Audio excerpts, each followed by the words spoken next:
This guy and I grew up in the business together, covering the Loyola Ramblers back in the 80s. Remember that? But you were older than me, I think. So I was like your son. Yeah, exactly. Look at him and look at me. We're at the NFL owners meeting. My good friend, Hall of Fame NFL writer Dan Pompei. You've been to a bunch of these. How many?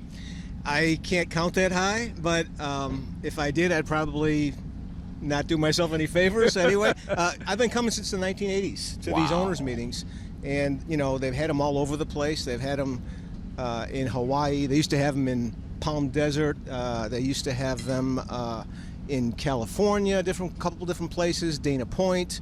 Now they have a rotation where they usually go here, the Breakers in West Palm Beach. They go to Orlando, and they go to Scottsdale, Phoenix. So it's a really good event. Tell me why. Tell the folks watching why. So you've got all of the upper management people in the NFL, all the head coaches, they're here. And it's kind of a relaxed setting. It's a little social, and it's a little business. And it's just an opportunity to connect from our standpoint, for us to connect with a lot of these people where we're not always in a press conference, just kind of firing questions at them. And, obviously the league does some things. They vote on some things. They discuss some things that need to be discussed. And there's usually a little news that comes out of it, too. Any of these proposed rule changes you think going to get through? Oh, I'm sure some of them will. I don't think any of them are Tush particularly. push? No, I think that's dead. From the people I've spoken with, there's not enough support for it. It's an interesting discussion, though, because I don't think we're going to see the end of the ban the tush push talk, because there's fear that it could be a player safety issue.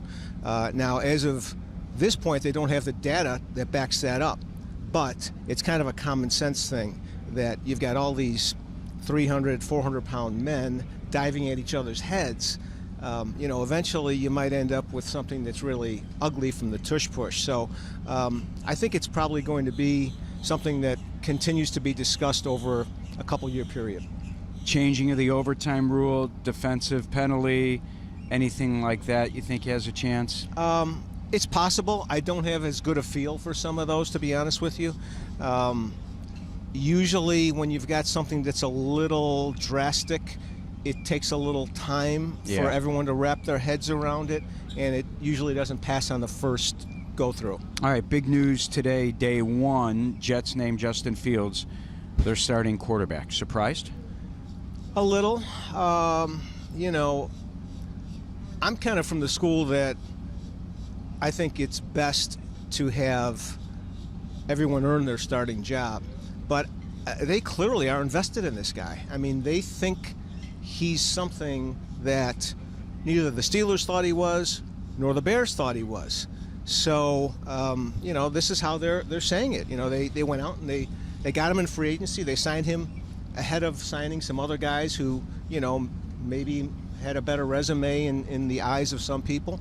And, now they're making commitment to him. So we'll see what he does. Paid him a lot of money as well. Paid him a lot of money, and, they're going to obviously build an offense around him, because he's not the kind of quarterback that you just say, oh, this is our offense, we run this, you do that. Good guy. He's got special skills. Good guy. Yeah, Best we'll of see. luck to Justin Fields. I want to specifically talk about the Bears and the moves that they've made so far this offseason. The acquisition of 2 offensive linemen. Really, they cured holes, gaping holes on the offensive and defensive lines, right? Yes, I think there's still room for improvement, maybe on both lines. Certainly on the defensive line, I think they need more pass rush. Now, whether or not that comes from, continued development of Gervon Dexter, a rebound year from Montez Sweat, or an addition. I'd be fine with them taking an edge rusher in the first round or the second round and seeing if they could get something there. I think they need another, player who could make splash plays up front. And offensive line, obviously they address the interior. Looks like they have confidence in their tackles, unless that changes on draft day. But it's something that needed to be done.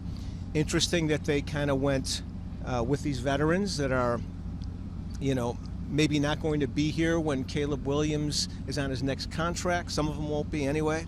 But, that's what they had to do, I think, at this point to get him developed at the rate that they want to develop him and to have success in the short term. Specifically about the draft, Dan, before I move on to ask you about Ben Johnson.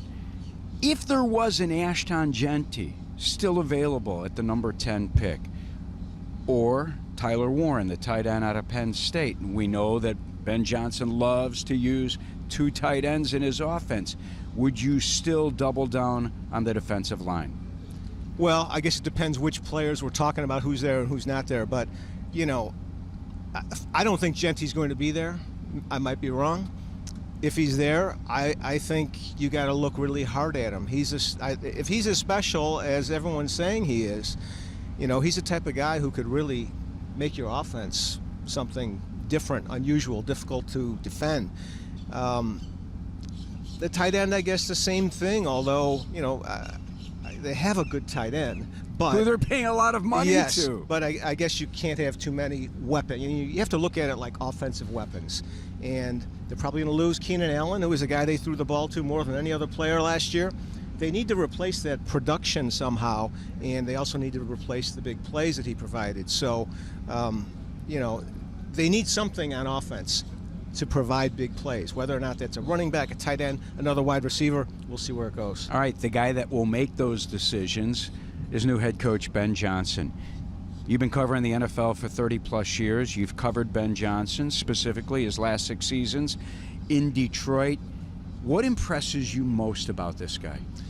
Well, yeah, I got to know Ben a little bit over the last few years. And, I think the thing that impresses me most is his ability to bring out the best in people, put them in position to succeed, and then, that's kind of multi-pronged. I mean, obviously you have to design plays, design an offense that brings out the best in people, but then you have to be able to coach them and connect with them.